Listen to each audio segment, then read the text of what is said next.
Merci beaucoup. Merci aussi à Jean Chambaz, à Laurent Sémard, à Cécile Nécole pour m'avoir invité à être le premier orateur de cette série de conférences. Alors, c'est une exposé d'introduction. Cet exposé d'introduction, on a essayé de le placer sous l'angle de l'histoire, de la manière dont s'est développée cette thématique sur le changement climatique.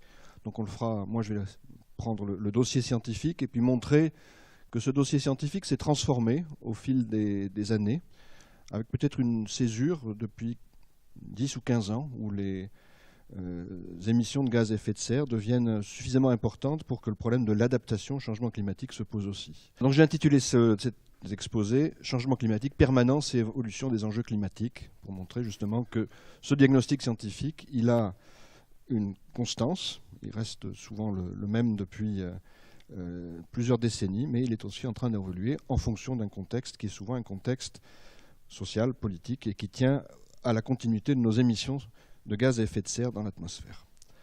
Alors, la première chose que je voulais faire, dans un exposé qui introduit une série d'interventions sur le climat, c'est définir ce qu'est le climat.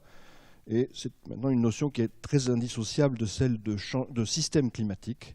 Donc le système climatique, c'est un système qui est le système dans lequel on vit, qui combine deux fluides, l'atmosphère, l'océan, des surfaces continentales.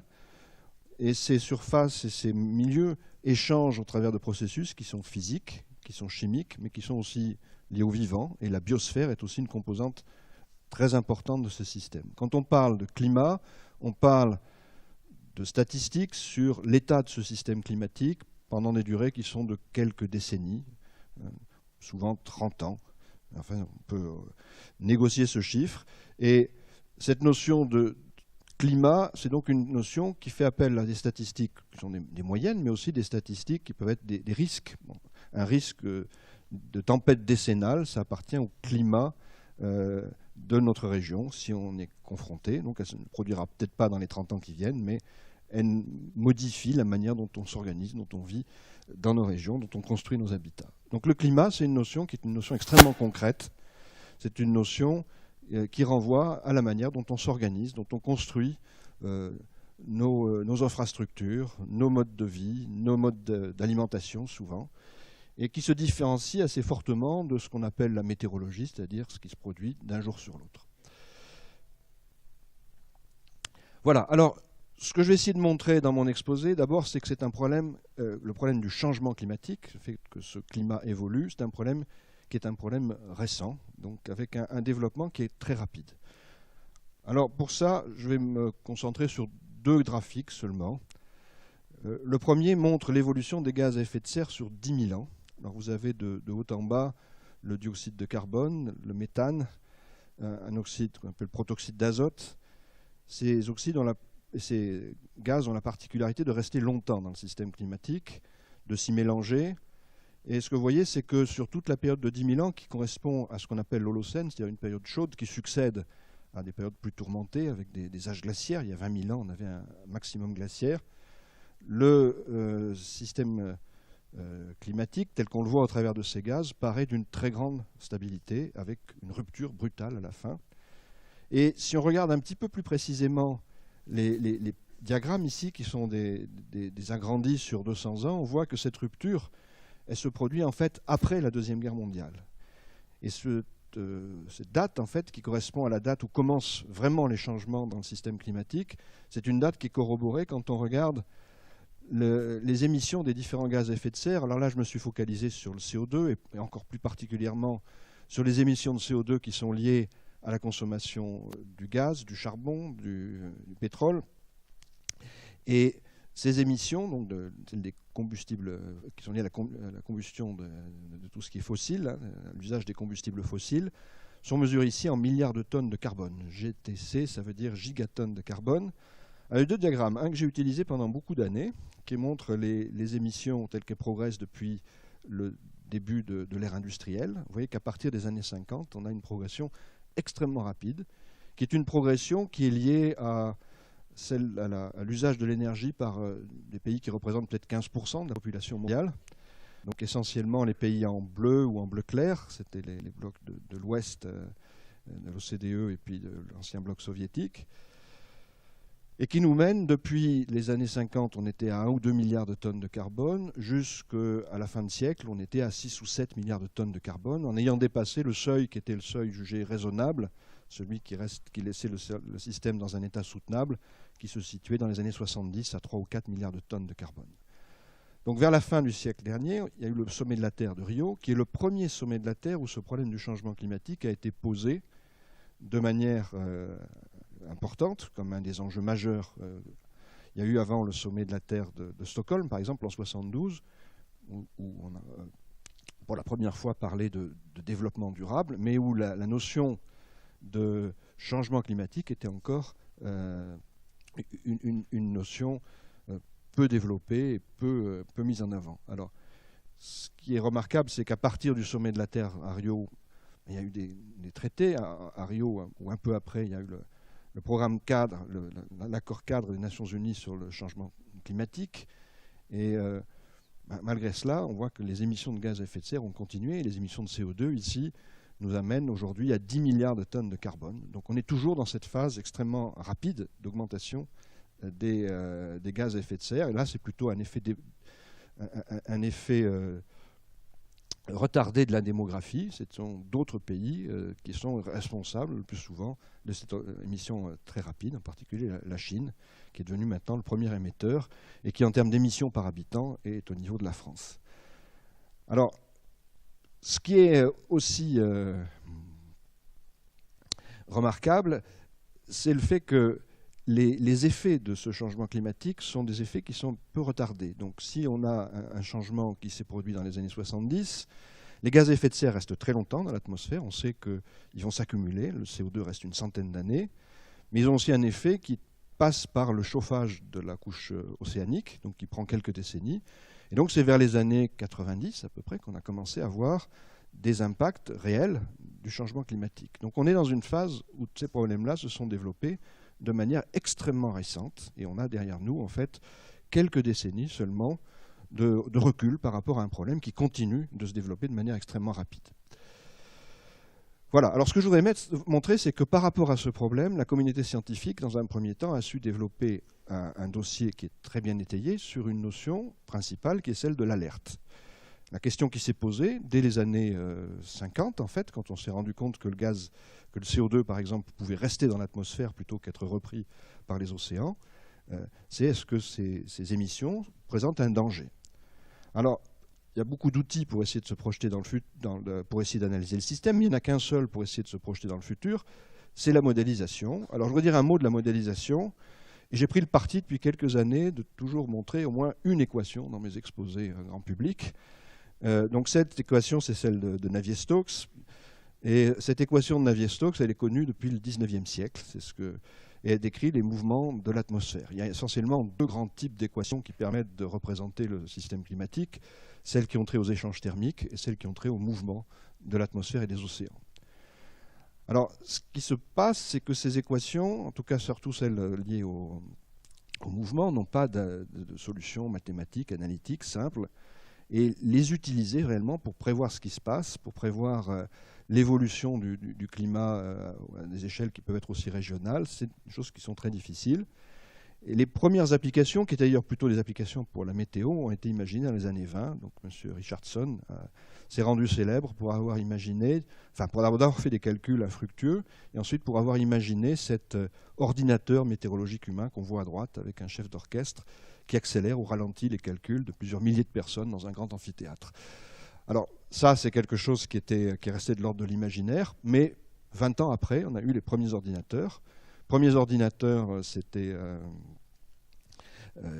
dans les années 45, 1000 opérations par seconde à peu près. Quand moi j'ai commencé ma thèse sous la direction de Katia Laval, qui sera la prochaine oratrice sur ces aspects physiques pour la prochaine session, c'était à peu près 10 millions d'opérations par seconde. On est maintenant à 10 puissance 18. La modélisation s'est développée beaucoup grâce au calcul sur des idées théoriques qui sont souvent des idées anciennes. Alors, ce qu'on essaie de faire maintenant, c'est de développer des modèles qui sont des modèles du système Terre. Vous voyez ici, donc on représente en gros la même hiérarchie de systèmes que je vais montrer dans le premier diagramme sur le système climatique, avec des modèles d'océan, des modèles de végétation, des modèles qui peuvent être aussi des modèles du vivant dans l'océan, sur les continents, qui sont couplés les uns aux autres. Et ces modèles prennent souvent 50 à 100 personnes qui travaillent ensemble pendant une dizaine d'années pour être développés et amenés à maturité. Alors ces modèles servent à comprendre les climats du passé, servent à comprendre aussi les fluctuations naturelles du climat plus récent, et servent à se projeter dans le futur. Alors, je vais montrer quelques exemples de projection dans le futur. Vous avez ici le réchauffement futur tel qu'il est vu par des modèles récents, ce sont du GIEC, du dernier rapport du GIEC. Il y a deux cas. Le cas à gauche qui correspond à un réchauffement volontairement limité à 2 degrés en moyenne globale, donc en fonction des accords qui sont ceux qui ont été obtenus.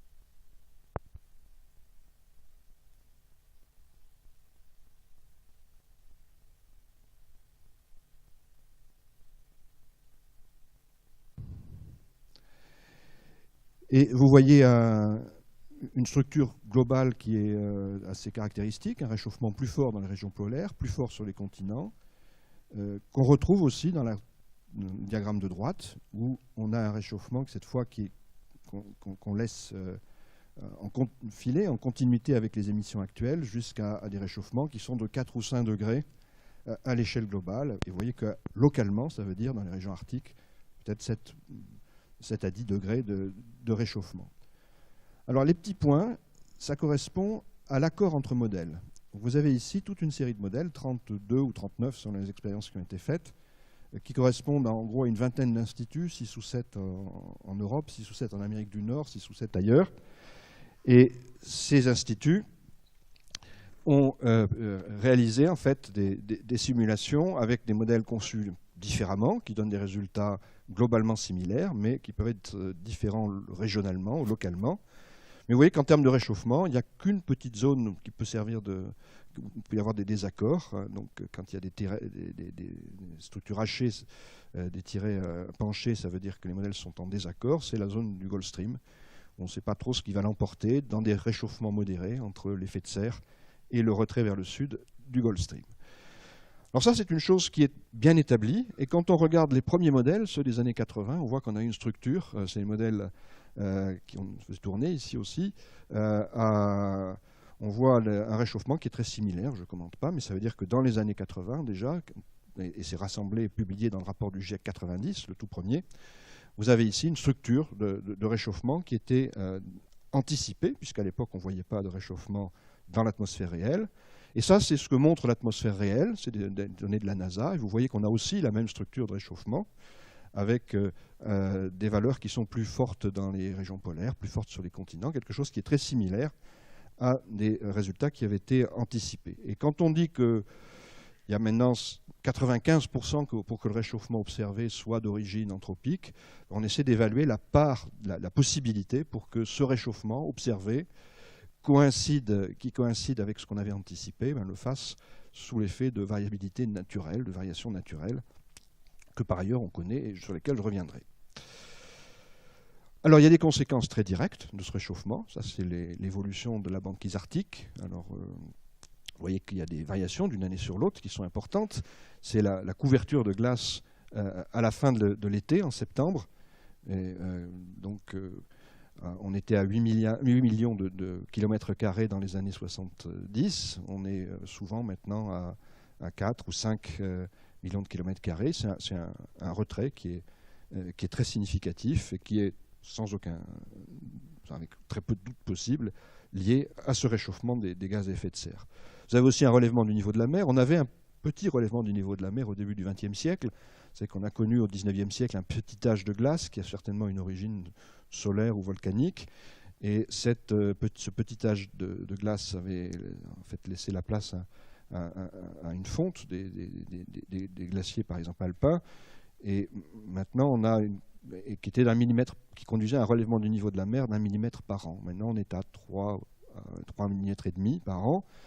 Alors, l'analyse de ces données est difficile. Il y a plusieurs contributions. La fonte des grands glaciers continentaux, qu'il s'agisse de glaciers de montagne ou de glaciers polaires, la dilatation des océans, la part de le diagnostic de la part respective de ces différentes composantes a un peu évolué au fil du temps, mais on est sur des trajectoires qui semblent très, très constantes, qui sont cohérentes avec ce que montrent les modèles. Donc, on est à 3,5 mm par an, ça veut dire 35 cm par siècle. 35 cm par siècle, si ça s'accélère, le GIEC nous dit un risque qui se situe plutôt entre 50 cm et 1 mètre de relèvement du niveau de la mer à la fin du siècle, ce qui, pour toutes les zones de delta, par exemple, on pense au delta du Nil, au delta du Mékong, produira des effets qui sont absolument considérables. De manière générale, on observe de plus en plus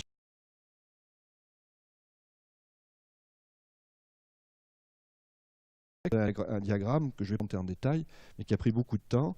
On a essayé de prendre les auteurs ont essayé de prendre des changements physiques, des changements biologiques, mais aussi des changements liés à certaines activités humaines qui dépendent fortement du climat, comme la production de nourriture ou des problèmes de santé, et de mettre sur la carte les endroits où on a pu montrer des évolutions qui sont en accord avec ce qui est attendu en conséquence du changement et du réchauffement climatique. Alors, dans les évolutions aussi qui sont des conséquences très directes du réchauffement, vous avez tout ce qui est lié au vivant. Le vivant réagit aux températures parce qu'il n'a pas beaucoup de moyens de se protéger des changements de température. Si on regarde la végétation, et là je ne suis pas un spécialiste, mais on a fait ces modèles écologiques, il y a déjà les PSL, il y a déjà plus de 10 ans. On voit qu'on a une production primaire nette liée à la photosynthèse qui est diminuée dans les régions intertropicales parce qu'il fait chaud déjà, et quand il fait plus chaud encore, la végétation a du mal à se défendre de cet excès de chaleur. Et puis dans les régions de haute latitude, on le voit un peu cet automne, on a une augmentation de la durée de la période de pousse qui fait qu'il y a plutôt au contraire une augmentation de la production primaire et souvent une reforestation des régions de haute latitude. Donc quelque chose qui est très inégal, très injuste éventuellement, entre des pays du Nord et des pays du Sud. Et tout ça, tous ces éléments qui sont des éléments, je dirais presque certains, jouent dans un contexte où il y a une pression qui est très forte. La pression, elle peut être démographique. Donc vous avez ici des chiffres qui sont... il y a des chiffres très, très précis, 5,14. Il faut prendre ça, je pense, comme des indicateurs un peu plus généraux, mais qui montrent les besoins alimentaires à l'horizon 2050 par rapport à des valeurs en 2000. Et pour l'Afrique, par exemple, il faudrait multiplier par 5 les besoins alimentaires, compte tenu de la démographie, compte tenu du fait qu'il y a déjà une partie de la population qui est mal nourrie, et compte tenu aussi de l'aspiration à un régime alimentaire qui ressemble au nôtre en termes de richesse. Et donc, ce que j'ai montré, la carte d'avant, c'est que le changement climatique ne va pas aider ce processus dans un continent qui déjà a raté la révolution verte. Alors, de manière générale, les scénarios qui ont été faits par les modèles s'inscrivent dans une gamme un peu large.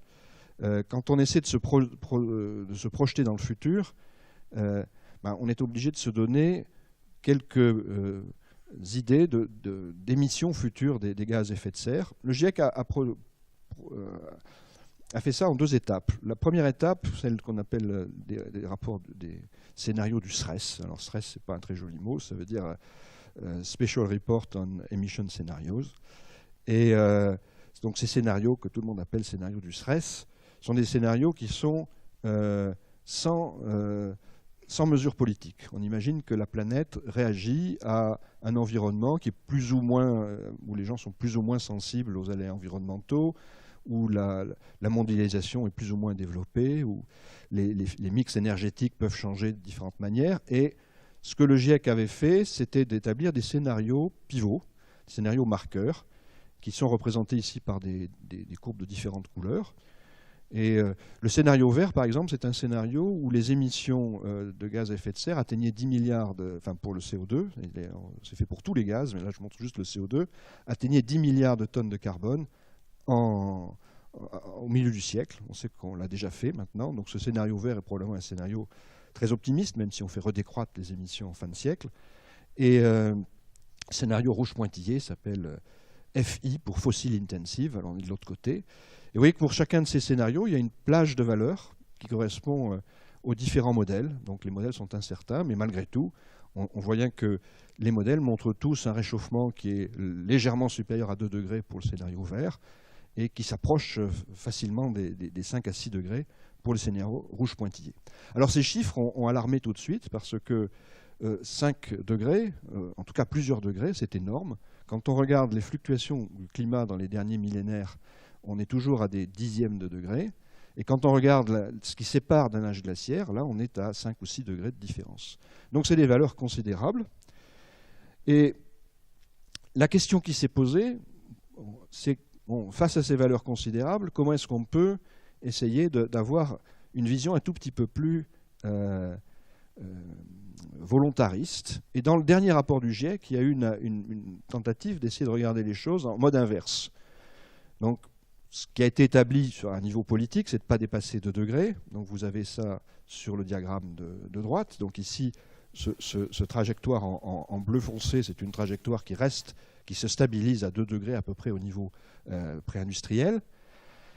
Elle implique au niveau des émissions de CO2 de rester sur cette trajectoire-là. Et si on transmet ça ensuite en termes d'émissions, ça veut dire quelque chose d'extrêmement drastique, c'est-à-dire limiter les émissions à 40 ou 70%, c'est ce que dit le GIEC, au milieu de ce siècle. Et puis, en fin de siècle, être capable éventuellement d'avoir des recours à des émissions négatives, c'est-à-dire capable de reprendre du CO2 dans l'atmosphère, ce qui met en jeu des technologies qui ne sont pas là pour le moment. Donc quelque chose qui fait un pari un peu sur ce qu'on sera capable de faire d'ici la fin du siècle. Donc ça, ce sont des éléments qui sont majeurs et qui ont introduit un regard progressivement, un regard différent sur la manière et sur le questionnement qui est venu aux scientifiques. C'est pas seulement d'alerter sur ces dangers qui progressivement sont devenus des dangers vraiment très réels, très prouvés, mais plutôt d'aider à résoudre les problèmes.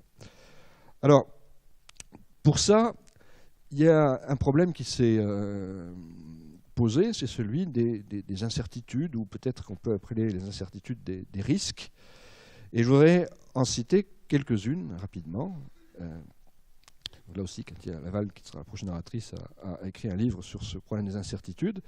Et ce que je voudrais montrer, c'est 2 types d'incertitudes, très rapidement.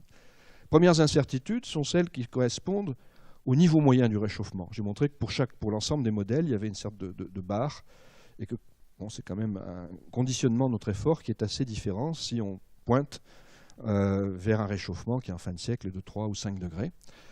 Alors là, on est très lié à des problèmes qui résultent de la complexité du rôle des nuages dans le système climatique. Et c'est un problème auquel la communauté scientifique est confrontée depuis plusieurs décennies.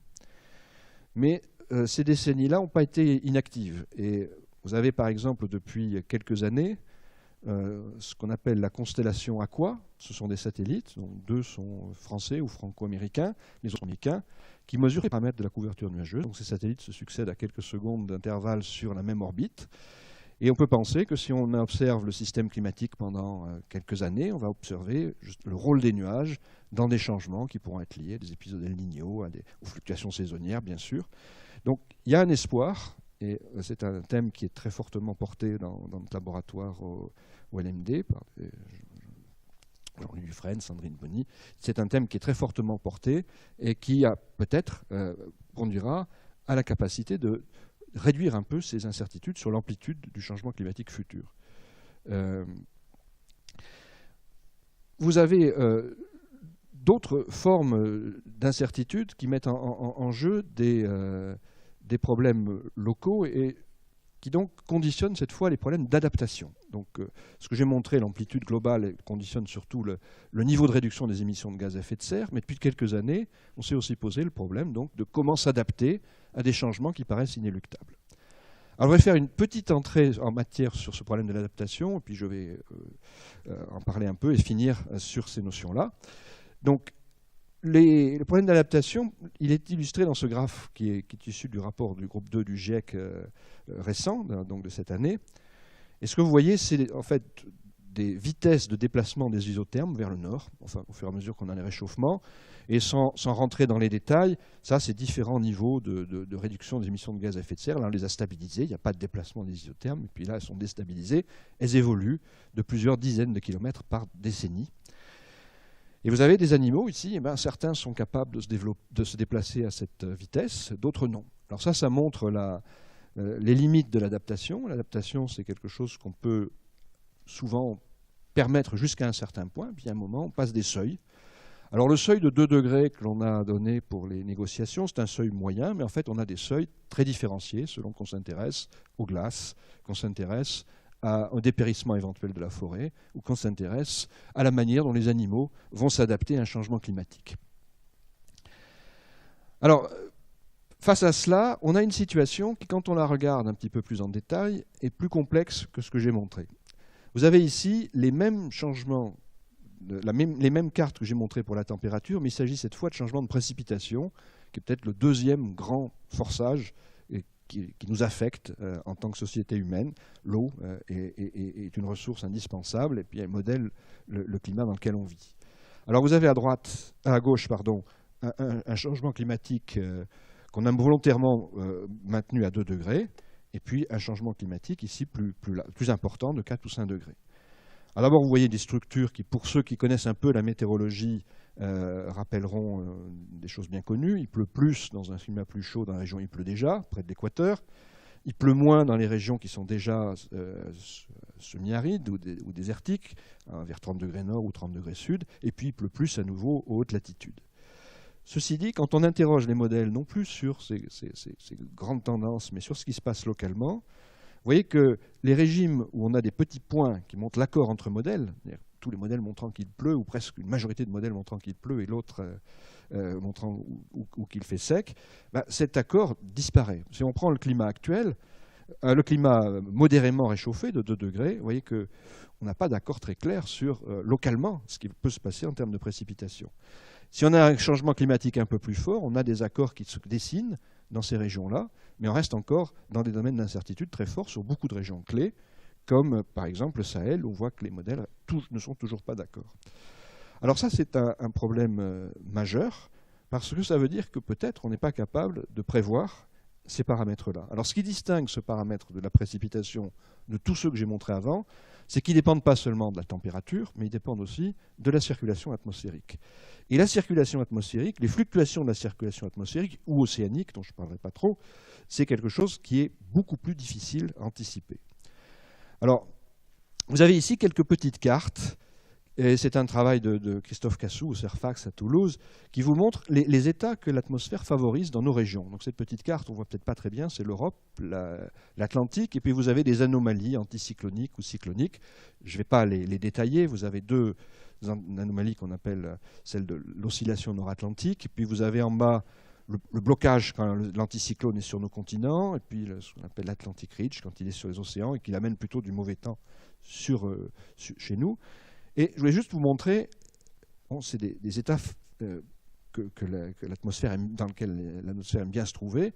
Il y a 21%, 30%, 24%, 25%, en gros un quart, un quart, un quart. Changement climatique, ça ne veut pas dire qu'il y aura un de ces états qui sera à 100%.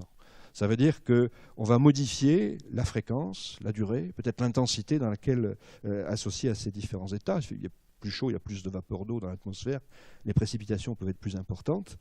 Mais c'est un changement qui peut prendre des chemins très, très différents. D'autant plus que ce qui se passe là, qui sont des fluctuations sur l'Atlantique Nord, est lié à ce qui se passe, par exemple, dans l'océan Indien, qui lui-même est lié à El Niño, par exemple aussi dans l'Atlantique Sud, qui est lié à la mousson africaine. Donc vous avez des systèmes oscillants un peu partout sur la planète qui se combinent les uns aux autres. Et le résultat n'est peut-être pas toujours prévisible dans sa dimension régionale. Alors ça, c'est une prise de conscience qui s'est faite au fil des années et qui fait qu'on parle maintenant de plus en plus de risques climatiques et dans les rapports du GIEC pour essayer de définir les politiques qu'on doit mettre en œuvre pour s'adapter à ce qui va se produire.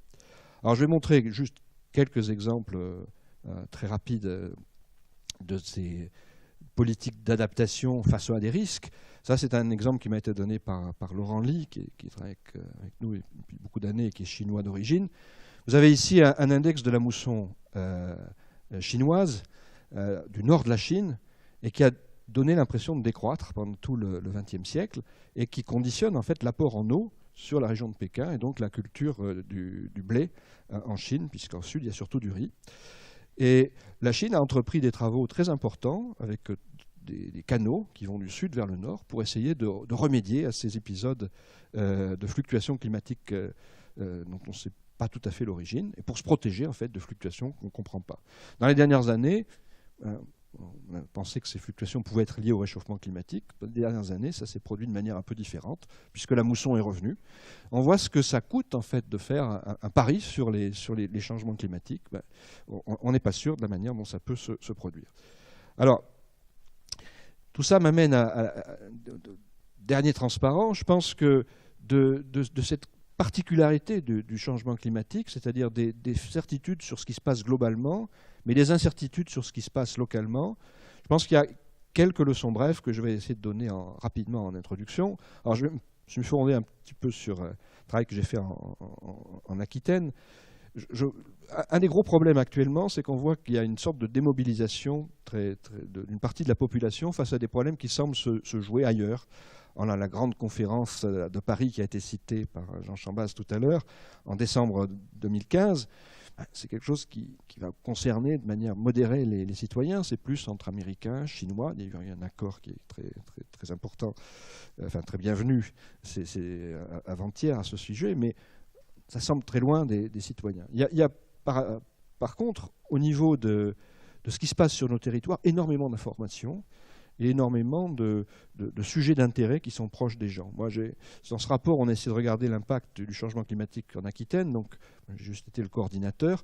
Vous avez les auteurs à droite, plus d'une centaine de personnes qui sont capables de dire des choses sur un territoire, liées aux poissons, liées bien sûr, alors quelques exemples, à la montagne, qui est une montagne ou encore de l'agropastoralisme, il y a des espèces endémiques où il y a un parc national, il y a aussi de l'hydroélectricité, du tourisme qui se manifeste souvent par du ski dans des stations de basse altitude. Donc des choix à faire face au changement climatique. Notre exemple, c'est le littoral, puisque c'est des régions qui sont très orientées vers la nature. Alors le littoral, il est confronté à des zones de submersion. Submersion, ça veut dire que dans ces régions où il y a par exemple ici le château Margaux, qu'est-ce qu'on fait? Est-ce qu'on s'adapte? Est-ce qu'on fait des digues? Est-ce qu'au contraire on déplace les vignobles? Donc il y a des décisions qui peuvent s'anticiper. Vous avez ici la zone littorale avec les dunes où par contre les choses sont vraiment très aléatoires. L'érosion dépend de tempêtes dont on ne sait pas si elles seront plus intenses ou pas. Cet hiver, elles ont été très intenses. Donc ce que je veux dire par là, c'est que une des prises de conscience majeures qu'on peut avoir face au changement climatique, elle est dans essayer de concevoir le risque climatique dans un contexte qui est proche de ses intérêts. Et la notion de risque appelle des notions qui sont très liées. D'abord, la notion d'assurance mutuelle face au risque. Donc, c'est une perception de ce qui peut se passer qui est différente. Et puis aussi la notion d'expertise. Comment est-ce qu'on anticipe le risque sous forme d'expertise? Alors, je vais finir par ce transparent qui est issu du rapport du GIEC récent, le groupe 2, chapitre 1. Et vous avez ici la manière dont les auteurs du chapitre, qui étaient de 6 ou 7 nationalités différentes, ont imaginé ce que devait être le mode de développement pour essayer d'être résilient par rapport au changement climatique. Et il y a 2 caractéristiques sur lesquelles je voudrais insister. La première, c'est que, bien sûr, il y a un changement climatique, mais il y a d'autres stress environnementaux, par exemple la perte éventuelle de biodiversité. Et puis il y a aussi des stress non environnementaux, les problèmes de pauvreté, les problèmes d'injustice entre nord et sud. Et donc c'est la combinaison de tout ça qui doit être ajustée pour essayer d'arriver à un état qui soit plus désirable. Et ce qui est montré sur ce diagramme, c'est des interactions, des allers-retours nécessaires qui font qu'on procède par étapes et puis on révise les objectifs. Voilà, alors j'ai pensé à ce transparent-là aussi parce que un des premiers travaux de Jean-Charles Ourcade que j'ai vu, c'était justement un travail sur la manière de concevoir les politiques climatiques sous une forme révise progressivement en fonction de ce qu'on apprend scientifiquement et de ce qu'on apprend socialement. Voilà.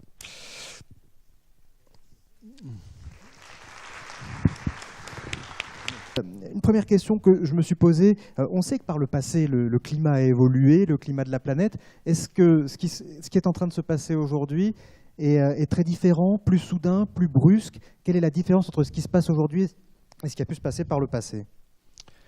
Oui, je pense que ce qui est remarquable, c'est la rapidité de ce qui est en train de se produire en termes d'émissions de gaz à effet de serre et d'augmentation des gaz à effet de serre dans l'atmosphère. Je ne vais pas insister sur les chiffres, mais quand je montre l'augmentation des gaz à effet de serre, on a une valeur, par exemple, pour le CO2 qui était resté entre 270 et 280 parties par million pendant 10 000 ans à peu près, et puis qui d'un coup est passé à 400 en quelques décennies. Donc quand on sait que c'est le point de régulation majeur du système climatique, on est face à effectivement des changements qui ont toutes les chances d'être beaucoup plus grands que les changements naturels à des périodes de temps similaires. Donc sur une période de quelques décennies, les changements auxquels on va se confronter sont des changements de très grande ampleur. Au fond, peut-être toute la difficulté ou la spécificité de votre discipline, c'est qu'au fur et à mesure qu'elle s'étoffe, qu'elle prend de l'ampleur, parce qu'on est vraiment dans une discipline naissante, vous êtes en train de découvrir, d'annoncer en tout cas un changement, voire une catastrophe majeure.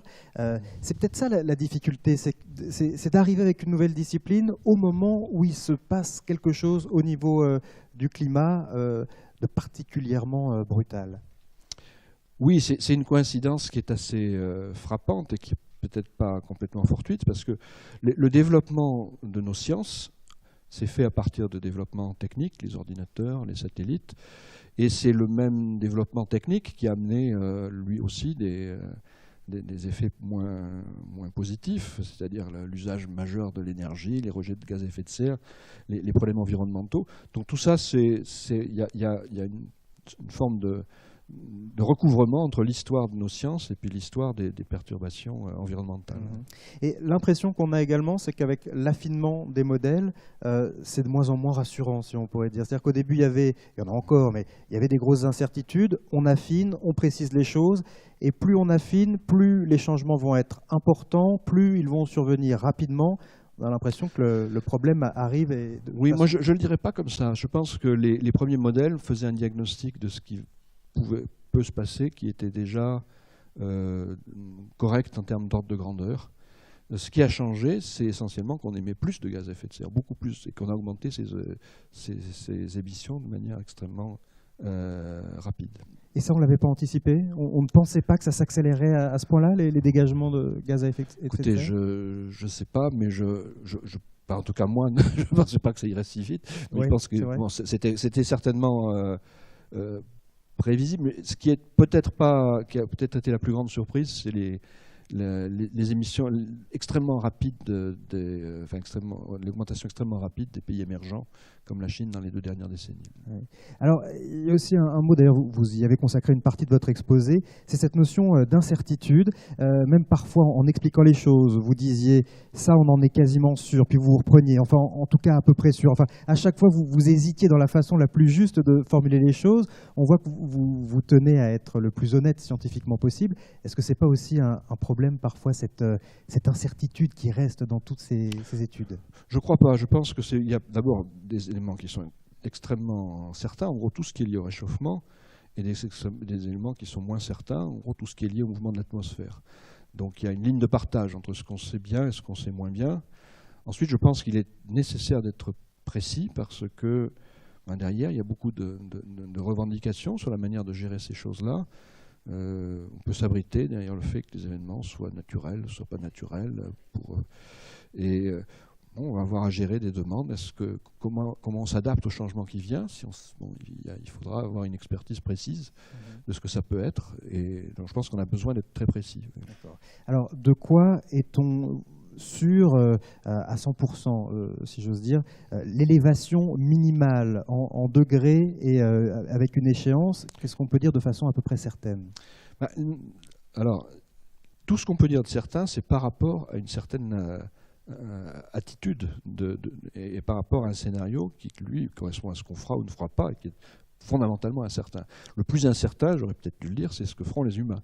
Donc c'est pour ça que, en fait, on a une multiplicité de scénarios, c'est parce qu'on essaie de considérer différents types d'actions, différents types de développement dans nos scénarios futurs. Une fois qu'on a établi ça, on sait dire avec une incertitude, enfin on sait dire que ça va se réchauffer de manière certaine et avec une incertitude qui est d'un facteur un peu moins de 2 a priori. Donc on est dans une gamme où le risque est bien établi. Et puis, ça s'affinera au fur et à mesure qu'on aura travaillé.